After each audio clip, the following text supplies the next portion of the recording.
Resort में लड़कियों के साथ बहुत घिनौनी हरकतें होती थी। वो लड़कियों को बहुत गंदी गंदी गालियां देता था। वनंतरा रिजॉर्ट को लेकर चौंकाने वाली ये महिला वही कर्मचारी है जो अंकिता भंडारी के पहले उस रिजॉर्ट में काम किया करती थी। महज 19 साल की उम्र में परिवार की जिम्मेदारी निभाने के लिए अंकिता ने इस रिजॉर्ट में रिसेप्शनिस्ट के तौर पर काम करने की शुरुआत की थी। वो एक पूर्व सुरक्षा गार्ड और एक आंगनवाड़ी कार्यकर्ता की बेटी थी। जब अंकिता के पिता की गार्ड की नौकरी छूट गई तो परिवार का हाथ बटाने के लिए उसने नौकरी करने की ठानी। अपनी बेटी की कहानी बताते हुए अंकिता की मां ने बताया कि परिवार की स्थिति बेहद खराब थी, इसीलिए जब नौकरी के लिए अंकिता को घर छोड़ना पड़ा तो अंकिता घर छोड़ रिजॉर्ट शिफ्ट हो गई।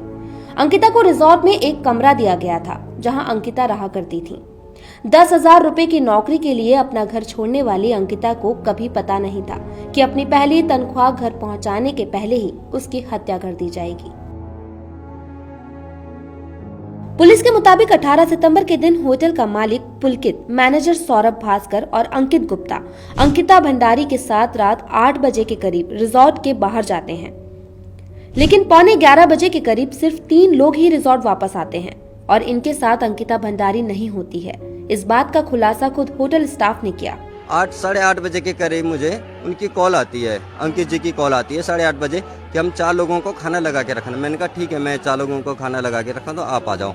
8:30 बजे के बाद वो पौने 11 बजे मेरे पास पहुंचते हैं। पौने 11 बजे बोलते मुझे खाना लगा दो, तो ठीक है, मैंने उनका खाना लगा दिया था।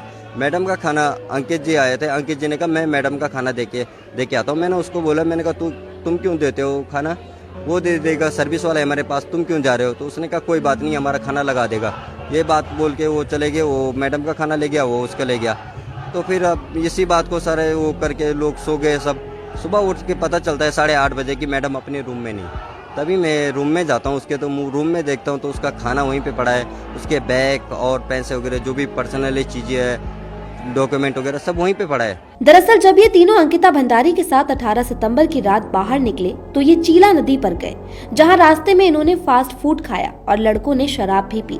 नदी के पुल पर जाने के बाद भी अंकिता और रिजॉर्ट के मालिक पुलकित के बीच फिर से बहस हुई और उसने अंकिता भंडारी को नदी में धक्का दे दिया, जिसके बाद ये तीनों रिजॉर्ट वापस आए और फिर पुलकित ने ही पुलिस को अंकिता की गुमशुदगी की रिपोर्ट लिखाई।